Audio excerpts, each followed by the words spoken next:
Aspirant, welcome to the nightmare spell. Prepare for your first trial. Sunny ने सपने में एक विशाल रहस्यमयी पहाड़ देखा। नुकीला और बिल्कुल अकेला वह पर्वत श्रृंखला के बाकी शिखरों को बौना बना रहा था, मानो अपनी पैनी धार से रात के आसमान को चीर रहा हो।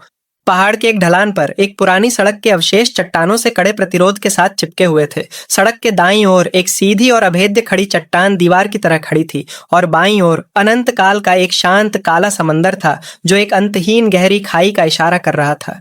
अचानक समय का चक्र पूरी तरह बदल गया। चांद तेजी से क्षितिज के पार गिर गया। सूरज पश्चिम से उगा और आसमान को चीरते हुए पूर्व में गायब हो गया। जमीन पर बिखरी बर्फ की पंखुड़ियां हवा में उछलकर वापस बादलों की आगोश में समाने लगीं। सनी को समझ आया कि वह समय को उल्टी दिशा में बहते हुए देख रहा था। पलक झपकते ही सैकड़ों साल पीछे का वक्त गुजर गया। बर्फ पीछे हट गई जिससे वह पुरानी सड़क पूरी तरह नग्न हो गई। सनी की रीढ़ में एक ठंडी सिहरन दौड़ गई जब उसने देखा कि जमीन पर हर तरफ इंसानी हड्डियां और कंकाल बिखरे पड़े थे।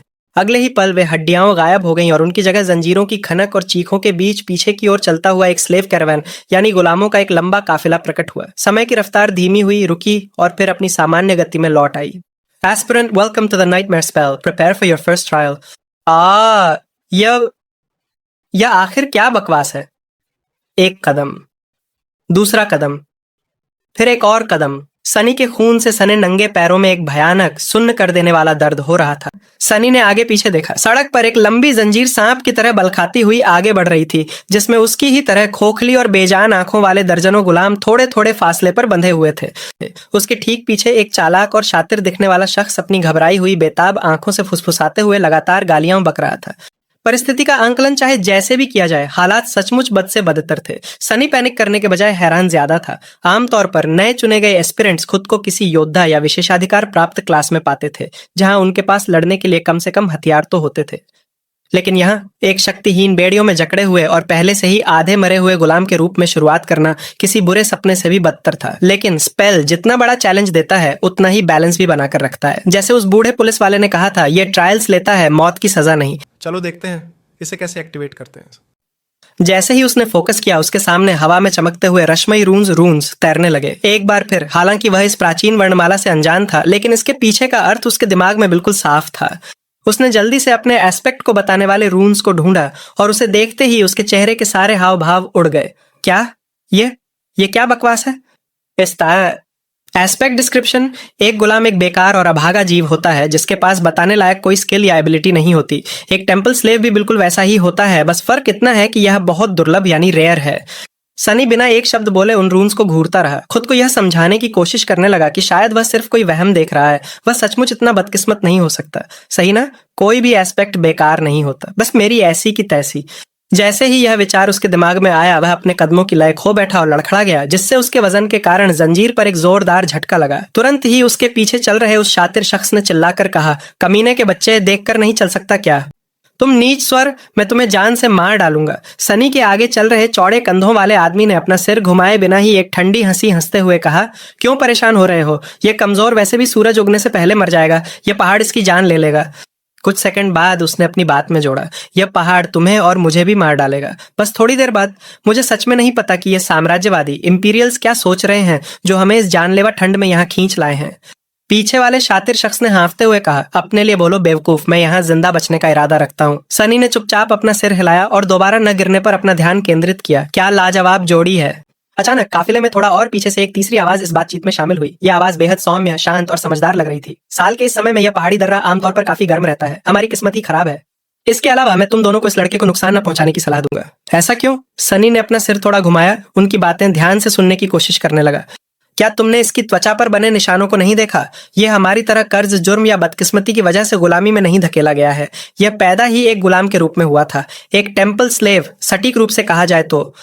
कुछ समय पहले ही इंपीरियल्स ने शैडो गॉड के आखिरी मंदिर को पूरी तरह तबाह कर दिया था। मुझे शक है कि यह लड़का उसी तबाही के बाद यहाँ पहुंचा है। चौड़े कंधों वाले आदमी ने पीछे मुड़कर एक नजर डाली। तो क्या हुआ? हम एक आधे भूले जा चुके। कमजोर देवता से क्यों डरें? वह तो अपने खुद के मंदिरों को भी नहीं बचा सका। मजबूत आदमी बिना कोई जवाब दिए बस बुदबुदा कर रह गया। उनकी बातचीत एक युवा सैनिक के आने से रुक गई जो एक बेहद खूबसूरत सफेद घोड़े पर सवार था। यहाँ क्या चल रहा है? उसकी आवाज में कोई धमकी नहीं थी, बल्कि उसमें थोड़ी चिंता झलक रही थी। जब बाकी सब झिंझ के तो सौम्य आवाज वाले बूढ़े गुलाम ने जवाब दिया, कुछ नहीं श्रीमान, हम सब बस बहुत थके हुए हैं और ठंड से बेहाल हैं, खासकर हमारा यह युवा दोस्त। यह यात्रा इतनी कम उम्र के बच्चे के लिए वाकई बहुत कठिन है। सैनिक ने सनी की तरफ गहरी सहानुभूति और दया भरी नजरों से देखा। क्या देख रहे हो बे, तुम खुद मुझसे ज्यादा बड़े नहीं हो। सनी ने मन ही मन सोचा। बेशक उसने जुबान से एक शब्द भी बाहर नहीं निकाला। सैनिक ने एक ठंडी सांस ली, अपनी बेल्ट से पानी का एक फ्लास्क निकाला और उसे सनी की तरफ बढ़ा दिया। थोड़ा और हिम्मत रखो बच्चे, हम जल्द ही रात के विश्राम के लिए रुकेंगे, तब तक लो थोड़ा पानी पी लो। बच्चा कहाँ मुझे? कुपोषण के कारण अपने पतले शरीर और छोटे कद की वजह से सनी को अक्सर लोग उसकी असली उम्र से बहुत छोटा समझ लेते थे। आमतौर पर वह अपने फायदे के लिए इसका इस्तेमाल करने से नहीं कतराता था, लेकिन इस वक्त किसी वजह से बच्चा कहलाना उसे अंदर तक चुभ गया। वह पानी का फ्लास्क थामने ही वाला था कि तभी हवा में एक कोड़ा जोर से गूंजा और अचानक सनी एक भयानक दर्द की दुनिया में डूब गया। वह बुरी तरह लड़खड़ाया, जिससे एक बार फिर जंजीर पर जोर का झटका लगा और उसके पीछे चल रहे शातिर गुलाम के मुंह से गालियां निकलने लगीं। एक दूसरा सैनिक जो उम्र में बड़ा और कहीं ज्यादा गुस्सैल लग रहा था, गुलामों पर एक नजर डाले बिना ही उस बूढ़े सैनिक ने अपने युवा साथी को अपनी तिरछी और घृणा भरी नजरों से घूरा। तुम ये क्या बकवास कर रहे हो? युवा सैनिक का चेहरा पल भर में काला पड़ गया। मैं बस इस लड़के को थोड़ा पानी दे रहा था। जब हम कैंप लगाएंगे तब इसे भी बाकी सबके साथ पानी मिल जाएगा, लेकिन अपनी जुबान बंद रखो। ये गुलाम तुम्हारे दोस्त नहीं है, समझे? ये इंसान तक नहीं है। मुझे दोबारा तुम्हें इन गुलामों से दोस्ती गांठते हुए देखने का मौका मत देना नए लड़के, वरना अगली बार यह कोड़ा तुम्हारी पीठ का स्वाद चखेगा। अपनी बात को सच साबित करने के इरादे से उस बूढ़े सैनिक ने एक बार फिर हवा में कोड़ा लहराया और गुस्से व धमकी का माहौल बनाते हुए उनके पास से आगे निकल गया। सनी ने छिपी हुई भयानक नफरत और प्रतिशोध के साथ उसे जाते हुए देखा। मुझे नहीं पता कि यह कैसे होगा, लेकिन मैं अपनी आंखों से सबसे पहले तुम्हें मरते हुए देखूंगा। फिर उसने अपना सिर घुमाया और उस युवा सैनिक की तरफ देखा जो अपना सिर झुकाए पीछे छूटता जा रहा था। और उसके बाद तुम्हारा नंबर आएगा। अगले कुछ मिनटों तक सनी का मूड काफी खराब रहा, लेकिन फिर उसने खुद को संभाला और एक गहरी सांस ली। वहां की ताजा हवा का मजा लेने की कोशिश करने लगा। सचमुच स्पेल द्वारा चुने जाने के कुछ फायदे तो हैं। अगर ये जानलेवा ठंड न होती, उसके पैर न दुखते और उसकी कलाइयां व पीठ दर्द से न तड़प रही होती। गुलामों का काफिला धीरे धीरे पहाड़ पर आगे बढ़ता रहा। कई गुलाम लड़खड़ा कर जमीन पर गिर रहे थे। एक दो बार जो चल नहीं पाए, उन्हें जंजीर से खोलकर बिना किसी हमदर्दी के सड़क से नीचे उस अंतहीन गहरी खाई में फेंक दिया गया। कुल मिलाकर सनी का हौसला अब भी बुलंद था। इस भयानक नाइटमेयर के बीच खुद को शांत रखना अजीब था, लेकिन जब पहली बार लक्षण दिखे थे तब वह बहुत डरा है। मौके का फायदा उठाकर सनी ने अपनी स्टेटस स्क्रीन को दोबारा चेक करने का फैसला किया। पिछली बार वह एस्पेक्ट को देखकर इतना भड़क गया था कि एट्रीब्यूट्स को ढंग से पढ़ ही नहीं पाया। सनी समझ गया कि उसकी इस अजीब परिस्थिति के पीछे इसी फेटेड एट्रीब्यूट का हाथ था। इसका मतलब था कि उसके आसपास अजीब और असंभव चीजों के होने के चांस बहुत ज्यादा थे। ये स्टार्सदार चाइल्ड ऑफ शैडोज बेहद अजीब था। जैसे ही सूरज पहाड़ के पीछे छुपा और आसमान में अंधेरा छाने लगा, सनी को एक बहुत बड़ा सरप्राइज मिला। वह अंधेरे में भी बिल्कुल साफ साफ देख पा रहा था, मानो अभी भी दिन का उजाला हो। काफिला रोको, कैंप लगाने की तैयारी करो। मुख्य सैनिक के आदेश पर सभी गुलाम तुरंत रुक गए और कांपते हुए जमीन पर कैंप के बीचों बीच एक बड़ा अलाव बॉनफायर जला दिया। खाना और पानी से लदी भारी वैगन को हवा रोकने के लिए आगे खड़ा कर दिया गया। सैनिकों ने गुलामों को बर्फीला पानी और पत्थर जैसा सख्त फफूंद लगा मोल्डी ब्रेड का एक छोटा टुकड़ा दिया। अजीब दिखने के बावजूद सनी ने उसे पूरा खा लिया ताकि जीने के लिए ताकत बनी रहे। उसके पीछे चलने वाले शातिर गुलाम ने हताशा में चारों ओर देखा और जमीन पर थूकते हुए कहा, इन सब देवताओं की कसम, काल कोठरी में भी मुझे इससे बेहतर खाना मिलता था और वहां तो हम सीधे फांसी पर चढ़ने का इंतजार कर रहे थे। तभी उसकी नजर जमीन पर बर्फ के बीच उगे चमकीले लाल रंग के बेरीज पर पड़ी। वे सुंदर बेरीज सफेद बर्फ के ऊपर काफी आकर्षक लग रहे थे। वह शातिर गुलाम उनकी तरफ रेंगने लगा। मैं तुम्हें उन्हें खाने की सलाह नहीं दूंगा दोस्त। ये वही सौम्य आवाज वाला गुलाम था। सनी ने घूमकर पहली बार उसे करीब से देखा। वह 40 के दशक का एक लंबा, सुगठित और किसी विद्वान स्कॉलर की तरह दिखने वाला गरिमापूर्ण व्यक्ति था। फिर से तुम्हारी सलाह? अब क्या बात है? क्यों? उस विद्वान ने खेद जताते हुए मुस्कुराया।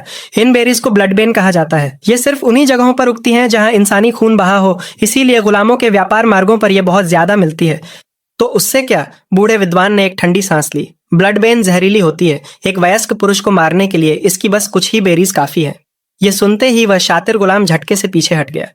सनी ने उनकी बातों पर ज्यादा ध्यान नहीं दिया, क्योंकि चारों तरफ देखते हुए उसने आखिरकार इस जगह को पहचान लिया था। यह वही कैंप साइट थी जहां उसके विजन में सभी गुलामों के कंकाल बर्फ के नीचे दबे हुए थे, और वह जानता था कि जो कुछ भी उन्हें मारने वाला था वह बहुत जल्द आने वाला है।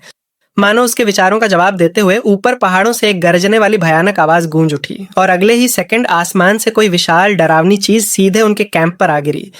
आसमान से पत्थरों और भारी बर्फ के टुकड़ों की बारिश होते देख गुलामों के बीच अफरा तफरी मच गई। वो चीखते चिल्लाते हुए पीछे भागने लगे। भारी चैन में फंसे होने के कारण कई गुलाम काले पत्थरों पर गिर पड़े और अपने साथ दूसरों को भी खींचते चले गए। पर सनी बिल्कुल शांत था। वो इस तबाही के लिए पहले से तैयार था।